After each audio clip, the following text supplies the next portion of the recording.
gunshots, countrywide power outages, financial crises, devastation, and extraordinary beauty. In the spring of 2022, I had the privilege of discovering a Middle Eastern gem, Lebanon. Throughout my journey, I discovered two of the oldest cities in the world, incredible ancient fortresses and castles reigning from different eras and powers, incredible coastal views, a unique cuisine that rivals anywhere else in the world, a very curious and strong culture, a city that is in rebuild after an explosion destroyed so much, and one that is the most contrasting I've ever seen. And I experienced an election night that featured Hamas on the bill. Lebanon was an absolute adventure, so let's dive in and discover the highlights of Lebanon.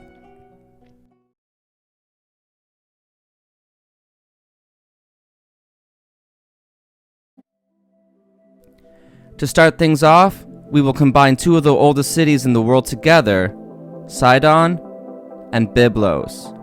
Byblos is often cited as the world's second oldest city and is extremely appealing to the eye.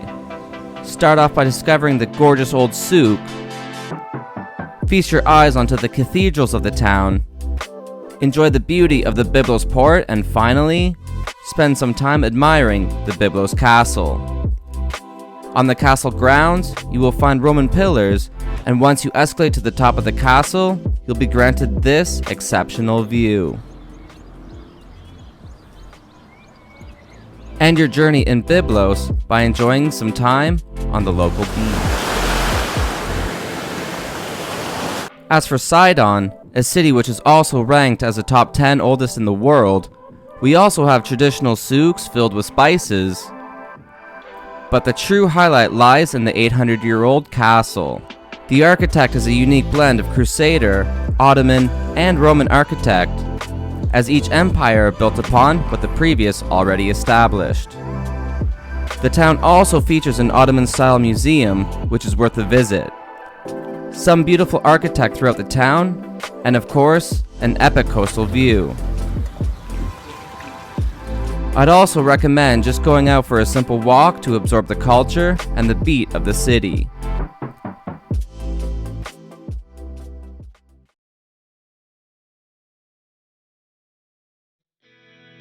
The next experience you need in Lebanon is not a place of historic monument, but rather the local cuisine.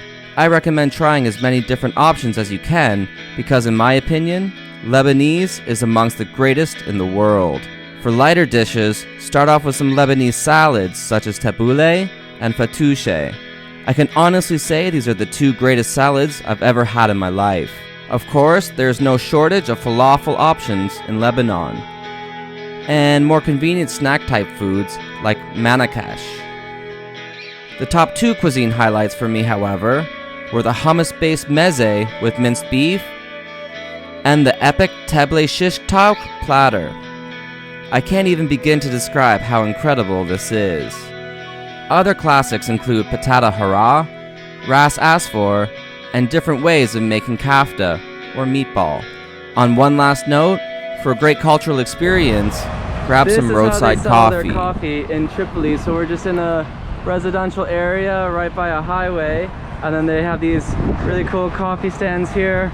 I got one here. This was 6,000 lira, which is, I don't know, maybe 10 American cents or something, but they have all the cups, and they just pour the coffee out of that. Pretty cool, and the sugar and everything is right in there.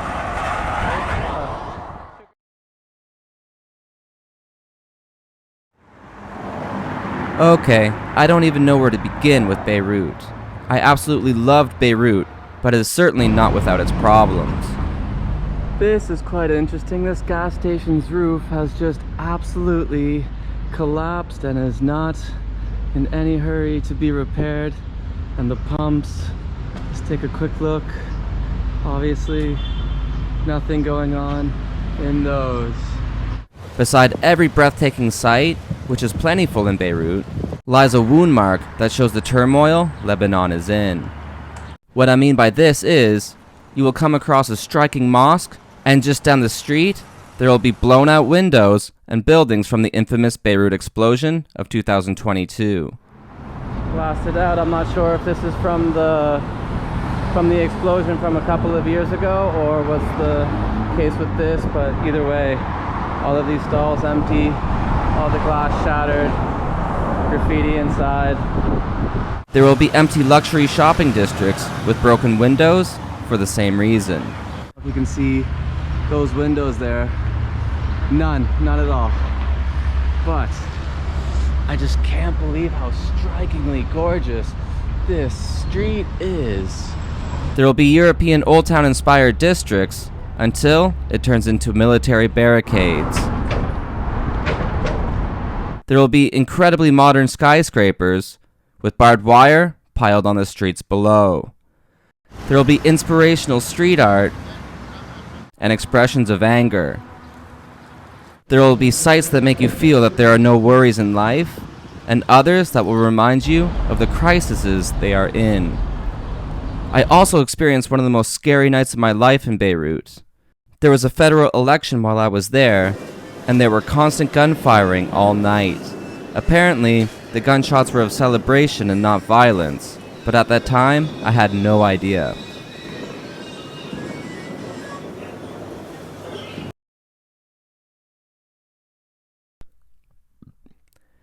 This is more of a quick aside to help understand Lebanon. There has been an extreme financial crisis, and foreign bank cards are not accepted at all. You need to bring USD and exchange on the black market. Driving in Lebanon is an absolute roller coaster and at times very nauseating. Be warned, safety is not a priority here. To get around Lebanese style, you can walk to a local bus stop and find the van that's going to your destination, or you can flag any bus or transport van from the side of the road. Due to the economic crisis, there are frequent power outages and they can last for hours. While I was there, sometimes they lasted most of the day. It is 5 o'clock now. The power may have came on for about 20 minutes, but after that it shut right back off. 6:30 and now we finally have electricity again.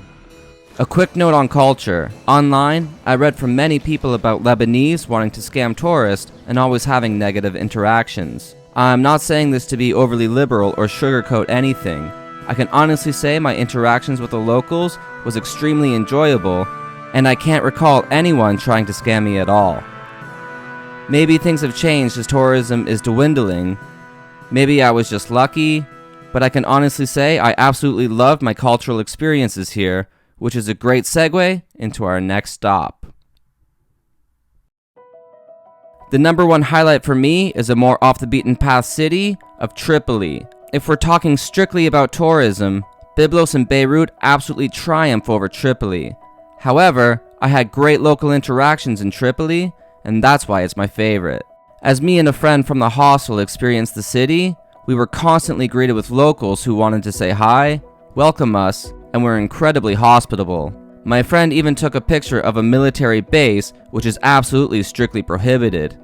We were pulled into the base for questioning, but they were laughing their asses off the entire time and even offered us tea. The city itself is actually very interesting, and the highlight being the Tripoli fortress. Even the normal street views seemed interesting, and I thoroughly enjoyed just walking around the city. I also love abandoned things, so I absolutely loved coming across this abandoned train station, along with some abandoned cars.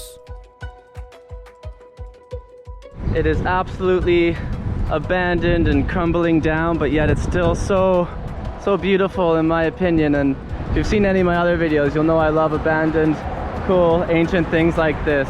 And just like everywhere else in Lebanon, there are cool coastal views to discover. So those were the highlights of my crazy adventure through Lebanon. If you've been to Lebanon too, I would love to hear about your experience. Thanks for watching.